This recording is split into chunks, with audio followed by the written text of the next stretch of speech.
नमस्कार। Class 10th के polynomials का हम लोग अगला पार्ट देखेंगे।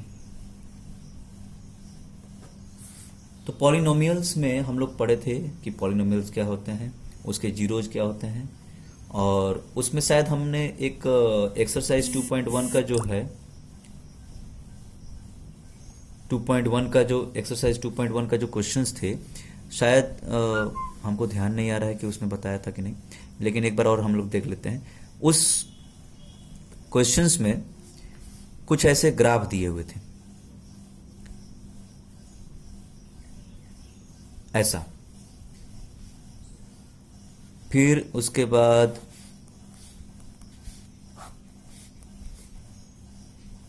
ऐसा, इस टाइप के ग्राफ्स दिए हुए थे। तो जो ये ग्राफ्स हैं, ये ग्राफ्स क्या बताते हैं? हाँ, एक्सरसाइज 2.1 जैसे ये जो ग्राफ है, इसमें एक ऐसा स्ट्रेट लाइन है जो कि वाई एक्सिस को एक पॉइंट पे कट कर रहा है और एक्स एक्सिस को कहीं भी नहीं कट कर रहा है। तो अगर ये हमारे पास ये दिया हुआ है कि y is equal to P of X, y is equal to P of X, y is equal to P of X, इस y is equal to P of X, यानी कि ये एक पॉलिनोमियल है जो कि x के टर्म में है। ये जो पॉलिनोमियल है y, वो x के टर्म में है। x के टर्म में कैसा? जैसे ये y is equal to X square plus 2x plus 3, X square plus 2x plus 3। तो y is equal to X square plus 2x plus 3। ये जो y है वो उसको हम लोग x के टर्म में उसको लिखे, है ना, कि x का वैल्यू जो भी रहेगा उसके अनुसार y का वैल्यू चेंज करेगा। तो अब अगर y is equal to P of x है और इसका अगर ग्राफ कुछ ऐसा है कि ये जो है, मतलब y एक्सिस को अगर एक पॉइंट पे कट कर रहा है, y एक्सिस को अगर एक पॉइंट पे कट कर रहा है, तो इसमें मतलब x एक्सिस पे तो कहीं भी नहीं कट कर रहा है। इसका मतलब इस ग्राफ में हमारे पास एक भी सॉल्यूशन नहीं मिलेगा। इस ग्राफ से हमको इस क्वाड्रेटिक इक्वेशन का, क्वाड्रेटिक पॉलिनोमियल का, इस क्वाड्रेटिक पॉलिनोमियल का एक भी उसमें सॉल्यूशन नहीं मिल पाएगा, मतलब एक भी जीरो उसमें नहीं है। जब जो ग्राफ है जितने पॉइंट्स पे कट करेगा उतने जीरोज उसके मिलेंगे, लेकिन किस पे कट करना चाहिए? एक्स एक्सिस पे। जैसे अगर हम लोग x is equal to P of Y लिखते तो y एक्सिस पे कट करना चाहिए। x is equal to P of Y लिखते मतलब कि x को y के टर्म में लिखते, y x is equal to Y square plus 3x plus 4। अब आपको हम बताते हैं एक चीज, जो आपके पास पॉलिनोमियल्स हैं, ग्राफ ऑफ द पॉलिनोमियल हम लोग पढ़ लेते हैं एक बार। पॉलिनोमियल्स के ग्राफ कैसे होते हैं?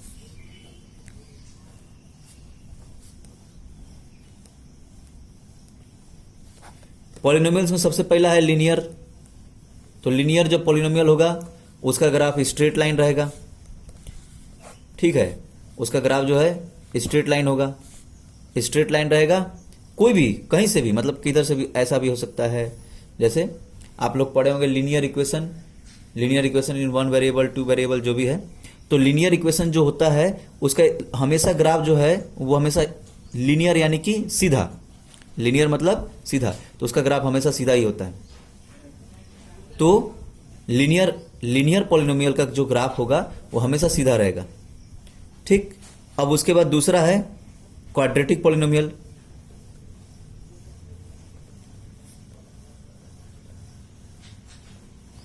क्वाड्रेटिक पॉलिनोमियल का जो ग्राफ होगा, अब आपको एक और चीज थोड़ा सा बता देते हैं कि जो लीनियर पॉलिनोमियल है, लीनियर पॉलिनोमियल जैसे हम लोग linear equation in one variable,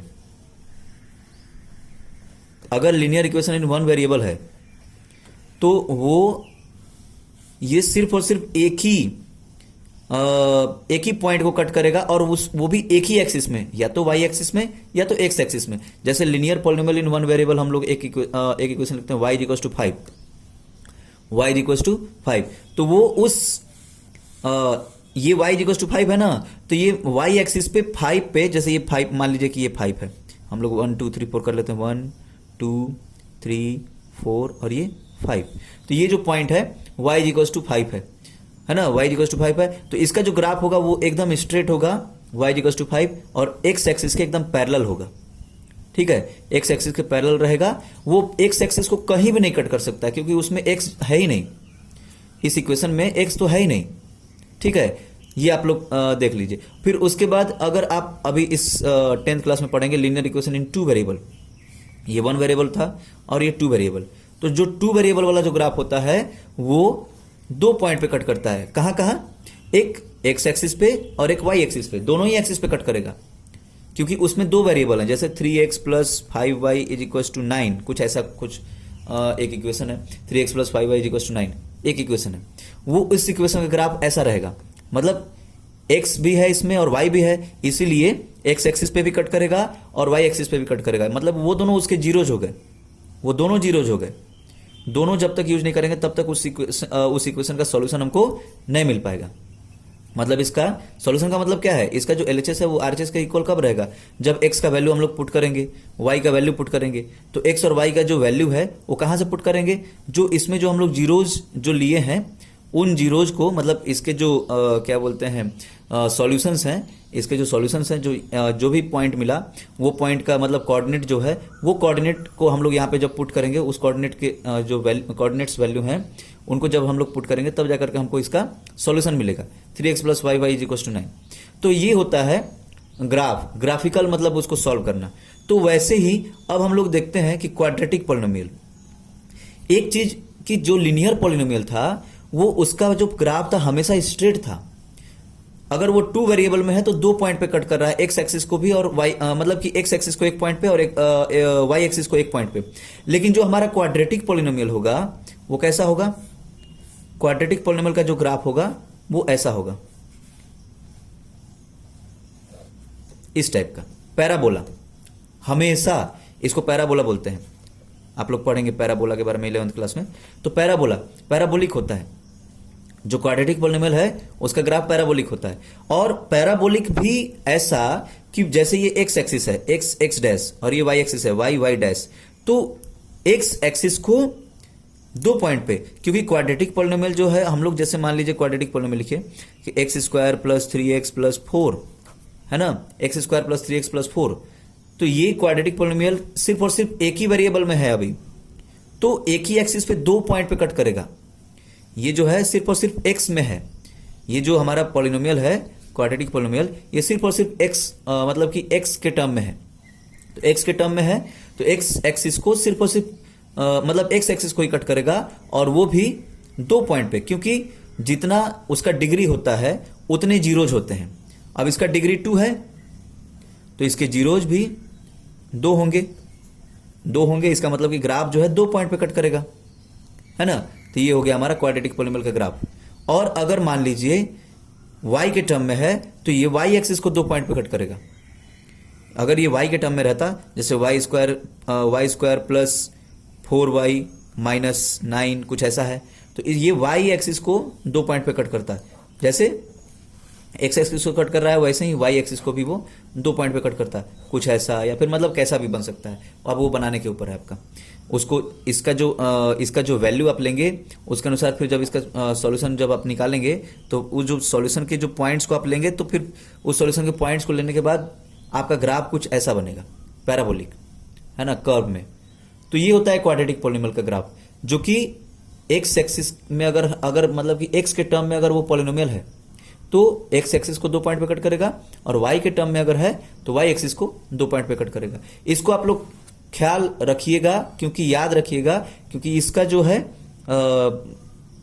अभी अगले चैप्टर में जो लीनियर इक्वेशन इन 2 वेरिएबल पढ़ना है, जो 3rd चैप्टर, उसमें बहुत मतलब इसका यूज है ना, उसमें ग्राफिकल मतलब कि ग्राफिकली भी उस इक्वेशन को सॉल्व करना है, तो इसलिए इसका मतलब इसको याद रखना बहुत जरूरी है। फिर उसके बाद एक चीज और हम लोग देख लेते हैं, क्यूबिक पॉलिनोमियल। जैसे क्यूबिक पॉलिनोमियल क्या है? अब क्यूबिक पॉलिनोमियल में जैसे क्यूबिक पॉलिनोमियल का ग्राफ कैसा होता है? क्यूबिक पॉलिनोमियल का मतलब क्या होता है? उसका डिग्री 3 रहेगा, x cube minus 3x square plus 4x plus 5 कुछ ऐसा है। तो इसका जो ग्राफ होगा वो अगर x के टर्म में है तो x एक्सिस को 3 पॉइंट पे कट करेगा, ऐसा टाइप का 1 2 3, है ना, ये क्यूबिक पॉलिनोमियल है। तो अगर y के टर्म में रहेगा तो उसी तरह y एक्सिस को उसमें कट करेगा 3 पॉइंट पे। तो आपको यही देखना है, ये हमारा x एक्सिस है x डैश और ये y एक्सिस है y डैश। तो ये हो गया हमारा ग्राफ ऑफ द पॉलिनोमियल। तो शायद हमको लगता है कि ये पिछले क्लास में शायद छूट गया था या नहीं हो पाया था अच्छे से, इसलिए इसको किया गया। तो अब हम लोग आगे देखेंगे ये 2.1 के जो क्वेश्चंस हैं। अब इसमें क्वेश्चन पूछा है क्वेश्चन नंबर 1 में कि इस ग्राफ में कितने सॉल्यूशन है, y equals to P of X. तो इस ग्राफ में कितने सॉल्यूशन होंगे? ये तो एक्स एक्सिस को कहीं कट ही नहीं कर रहा था, इसमें 0 सॉल्यूशन है, एक भी नहीं है। सेकंड वाला ग्राफ है, सेकंड वाला ग्राफ में इसमें कितने सॉल्यूशन होंगे? तो ये एक्स एक्सिस को एक पॉइंट पे कट कर रहा है तो एक 0 होगा, ठीक है।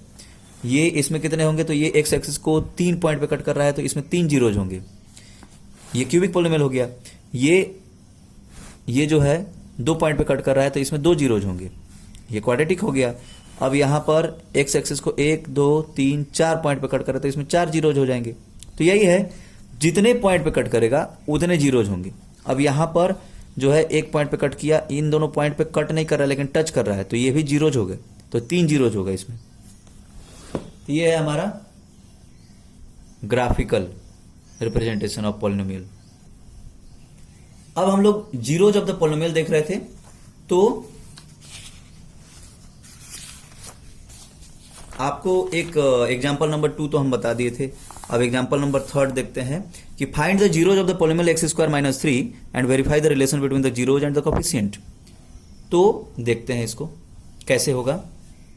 कह रहा है कि हमारे पास एक पॉलिनोमियल है P of X is equal to X square minus 3। अब इसके जीरोज निकालिए, जीरोज निकालने के बाद उसके जीरोज निकाल लीजिए, फिर उसके बाद जो है उसको बताइए कि उसका जो जीरोज है उसके कोफिशिएंट से उसका रिलेशनशिप बताना है ना। तो इसका सबसे पहले हम लोग इसको स्टैंडर्ड फॉर्म में लिख लेंगे। एक्स स्क्वायर माइनस 3 को अगर लिखते हैं स्टैंडर्ड फॉर्म में तो ये तो स्टैंडर्ड फॉर्म में हो ही गया है, क्योंकि इसमें जो है एक्स वाला टर्म है ही नहीं, सिर्फ एक्स स्क्वायर वाला टर्म है ना। तो एक्स वाला टर्म 0 है। इसका मतलब अगर हम लोग A X square plus B X plus C इस फॉर्म से इसको कंपेयर करेंगे अगर, तो कंपेयर करने के बाद क्या पता चलेगा कि हमारे पास ए क्या है, 1 है। ए एक्स स्क्वायर यानी कि 1 इंटू एक्स स्क्वायर, तो A X square A is equal to 1 हो गया। और हमारे पास बी क्या हो गया, यहाँ पर एक्स कुछ तो है ही नहीं, एक्स स्क्वायर माइनस 3 में तो एक्स है ही नहीं, तो इसलिए यहाँ पर बी क्या हो जाएगा, 0 हो जाएगा। और सी क्या हो जाएगा, कांस्टेंट टर्म क्या है यहाँ पर, -3। तो ये ए हमारे पास 1 हो गया, बी हो गया 0 और सी हो गया -3। अब हम लोग इसका फैक्टराइजेशन करेंगे, x माइनस 3 को फैक्टराइज करेंगे। तो आपको पता है फैक्टराइज करने के लिए हमको फैक्टराइजेशन का फॉर्मूला यूज करना पड़ता है, या फिर एक वो फैक्टराइजेशन जो है प्राइम फैक्टराइजेशन वाले टेक्निक से भी हम लोग कर सकते हैं, है ना। कॉमन मतलब फैक्टर्स को अलग अलग लेकर के, कॉमन फैक्टर्स को अलग अलग लेकर के, है ना। तो सबसे पहले एक्स स्क्वायर माइनस 3, आपको पता है कि ये ए स्क्वायर माइनस बी स्क्वायर का जो फॉर्मूला है वो क्या होता है, ए प्लस बी इंटू ये ए माइनस बी, ए प्लस बी इंटू ए माइनस बी। अब हमारे पास ए स्क्वायर माइनस बी स्क्वायर के टर्म में ये कैसा है, एक्स का होल स्क्वायर माइनस, आप देखे होंगे कि √3 का होल स्क्वायर मतलब √3 इंटू √3।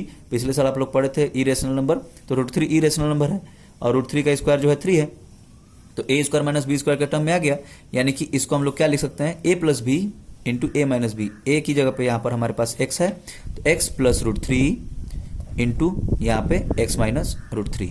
तो हमारे पास अब इसको अगर हम लोग एक्स स्क्वायर माइनस 3 को अगर 0 पुट करते हैं इज इक्वल टू 0, तो x plus √3 into X minus √3 is equal to 0, और we can write x plus √3 is equal to 0 और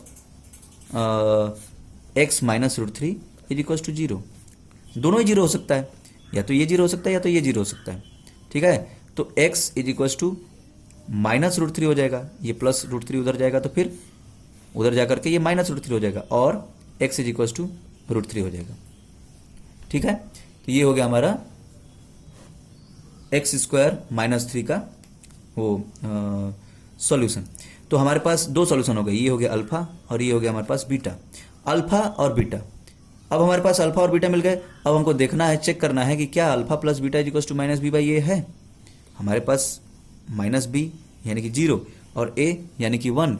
अब हम लोग देखते हैं अल्फा प्लस बीटा यानी कि alpha plus beta is equal to यहाँ पे -√3 प्लस √3 इज इक्वल टू क्या होगा, ये कट करके 0 हो जाएंगे।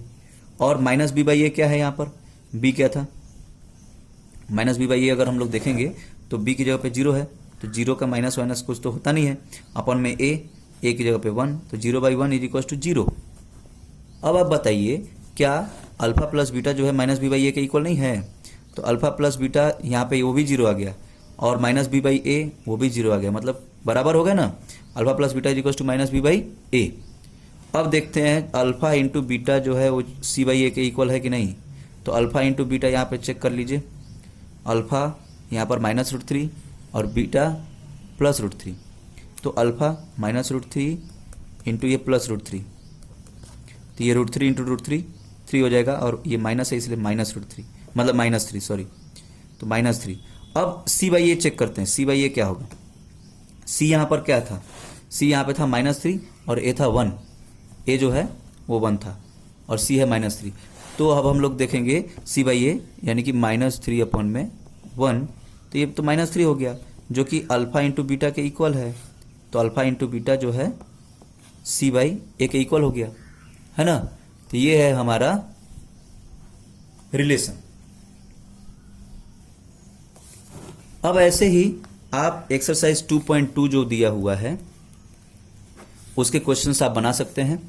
पहला क्वेश्चन में दिया हुआ है कि इस quadratic polynomial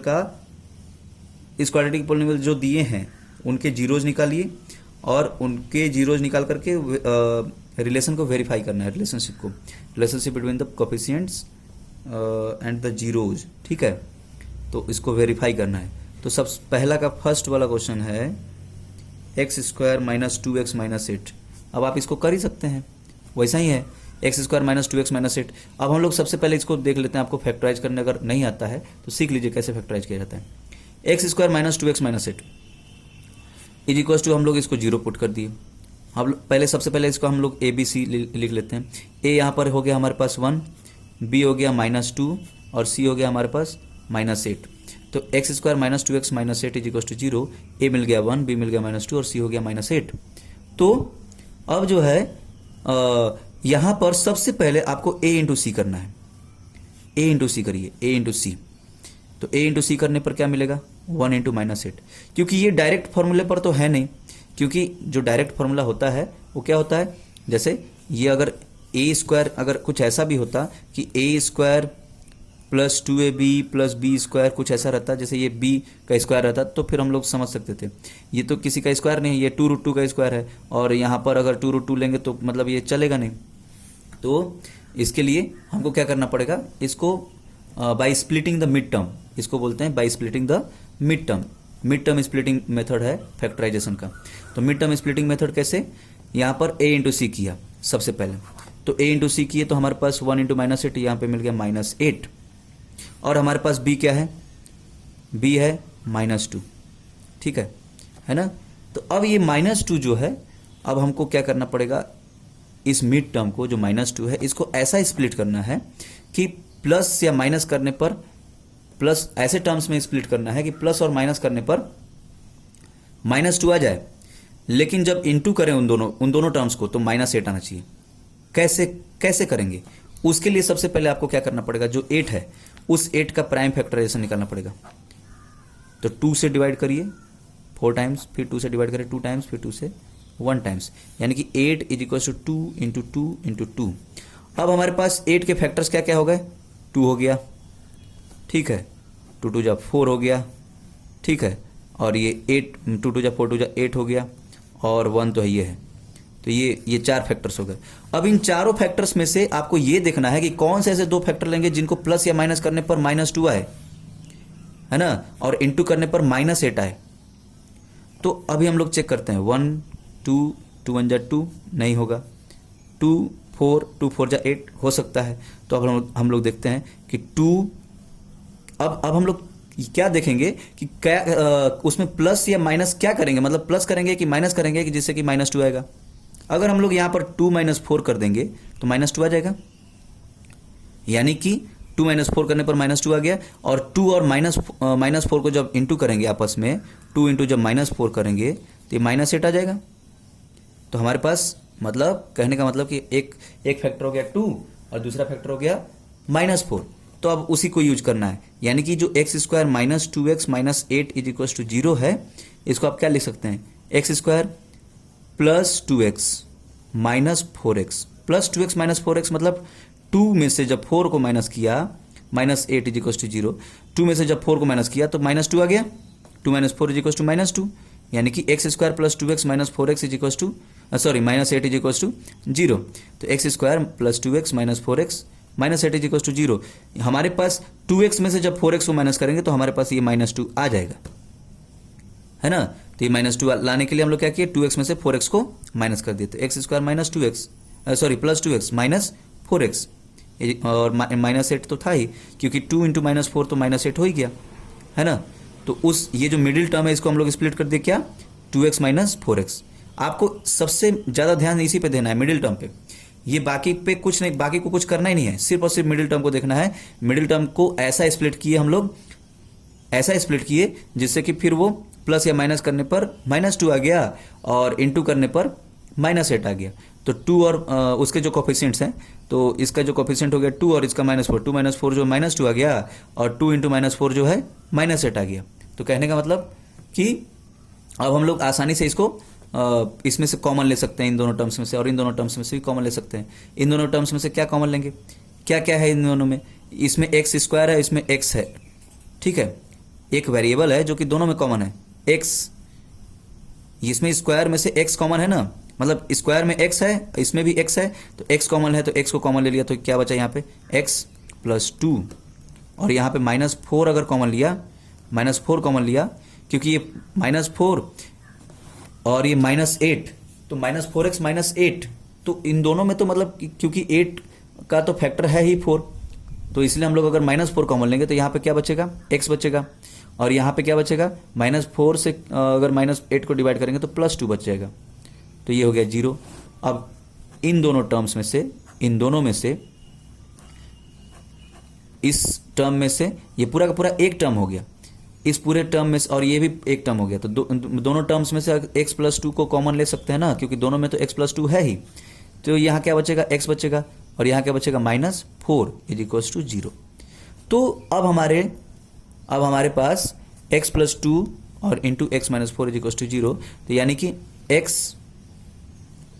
plus 2 is equal to 0 और x minus 4 is equal to 0, यानी x इज इक्वल टू -2 और x इज इक्वल टू, हमारे पास x का एक ये हो गया अल्फा, जिसको हम लोग अल्फा ले सकते हैं, और ये हो जाएगा हमारे लिए बीटा। तो अल्फा मिला हमारे पास -2 और बीटा हो गया हमारे पास +4, ठीक है। तो अल्फा और बीटा तो मिल गया। अब हमारे पास इक्वेशन था x square minus 2x minus 8 is equal to 0, a था 1, b था -2 और c था -8। अल्फा मिल गया हमारे पास -2 और बीटा मिल गया +4। अब हम लोग चेक करते हैं, alpha plus beta is equal to क्या, -b/a है, तो alpha plus beta is equal to यहाँ पर क्या है, -2 + 4, अल्फा -2 + 4 इज इक्वल टू क्या, -b/a है, तो -b यानी कि -2 अपॉन में a यानी कि 1, तो -2 + 4, -2 + 4 यानी कि 4 - 2, दोनों बात तो एक ही है, तो 4 - 2 2 हो गया, is equal to minus of minus, minus into minus plus, तो +2 अपॉन में 1 यानी कि 2। यहाँ पे 4 में से 2 को माइनस कर दिया, 2 आ गया, और ये माइनस इंटू माइनस प्लस हो गया, तो 2 अपॉन में 1 यानी कि 2 आ गया। तो ये तो इक्वल, मतलब इक्वल हो गए, यानी कि अल्फा प्लस बीटा जो है -b/a के इक्वल हो गया। उसी तरह alpha into beta is equal to c/a है क्या, चेक करते हैं। अल्फा क्या है, -2 है, और बीटा क्या है, +4 है, और ये c क्या है, हमारे पास RHS में देखते हैं c क्या है, ये है हमारे पास -8, और a क्या है, a क्या था, ये था a इज इक्वल टू 1, तो a इज इक्वल टू 1 है। तो अब हम लोग देखेंगे -2 इंटू 4 -8, और ये -8 अपॉन में 1, ये भी -8। कहने का मतलब क्या हुआ कि ये अल्फा इंटू बीटा जो है c/a के इक्वल हो गया, और अल्फा प्लस बीटा जो है -b/a के इक्वल हो गया। तो ये रिलेशन वेरीफाई हो गया, अल्फा प्लस बीटा -b/a और अल्फा इंटू बीटा c/a। तो ये दोनों रिलेशन वेरीफाई हो गए। तो ऐसे ही आप सारे क्वेश्चंस कर सकते हैं। अच्छा, कुछ ऐसे जैसे क्वेश्चन है कि जैसे 4s² माइनस 4s प्लस 1। अब इसको सबसे पहले आपको फैक्टराइज ही करना, सबसे मतलब ये दूसरा क्वेश्चन है उसी का, सेकंड क्वेश्चन, फर्स्ट का सेकंड, तो फैक्टराइज करना ही मतलब सबसे ज़्यादा उसी में ज़्यादा सोचना है और कुछ नहीं है। बाकी तो रिलेशन तो आप निकाल ही सकते हैं। फैक्टराइज करने के लिए जैसे ये 4s² माइनस 4s प्लस 1, ये तो ऐसा लग रहा है कि जैसे 2s का होल स्क्वायर है और माइनस 2 इंटू 2s इंटू ये 1 है और प्लस ये माइनस 1 का होल स्क्वायर, ऐसा लिख तो सकते हैं। मतलब ये a² minus 2ab plus b² उस टर्म में है, यानी कि 2s माइनस 1 का ये होल स्क्वायर टाइप का है। इज इक्वल टू अगर 0 पुट करेंगे तो 2s minus 1 is equal to 0 और 2s minus 1 is equal to 0, यानी कि 2s इज इक्वल टू ये 1, यहाँ भी 2s इज इक्वल टू 1, यानी कि s इज इक्वल टू 1/2 और s इज इक्वल टू 1/2। तो ये फैक्टराइज हो गया। फिर उसके आगे आप लोग सॉल्व कर लीजिए। अल्फा, ये हो गया हमारे पास अल्फा और ये हो गया बीटा, और alpha plus beta is equal to minus b by ये होना चाहिए। यहाँ पे b क्या है वो सब चेक कर लीजिए। फिर अब एक क्वेश्चन है, इसी का थर्ड वाला क्वेश्चन है 6x² माइनस 3 माइनस 7x, है ना। तो इसको आप सबसे पहले क्या करेंगे, 6x² माइनस 7x माइनस 3 ऐसा लिखेंगे। उसके बाद फिर मतलब इसको स्प्लिट करेंगे। 6 3 जा 18, ये थर्ड वाला क्वेश्चन है फर्स्ट का ही। हम सब आपको सिर्फ फैक्टराइज करके थोड़ा बता देते हैं, फिर उसके बाद आप लोग उसको सॉल्व करने की कोशिश करिएगा। उसका जो आगे का जो प्रोसेस है अल्फा प्लस वेरीफाई करने की कोशिश करिएगा। तो यहाँ पर 6x² माइनस 7x माइनस 3, तो 6 3 जा 18 हो जाएगा, लेकिन ये माइनस 3 है तो इसलिए माइनस 18 होगा। और यहाँ पर हमारे पास ये माइनस 7 है, तो इसको हम लोग क्या स्प्लिट कर सकते हैं।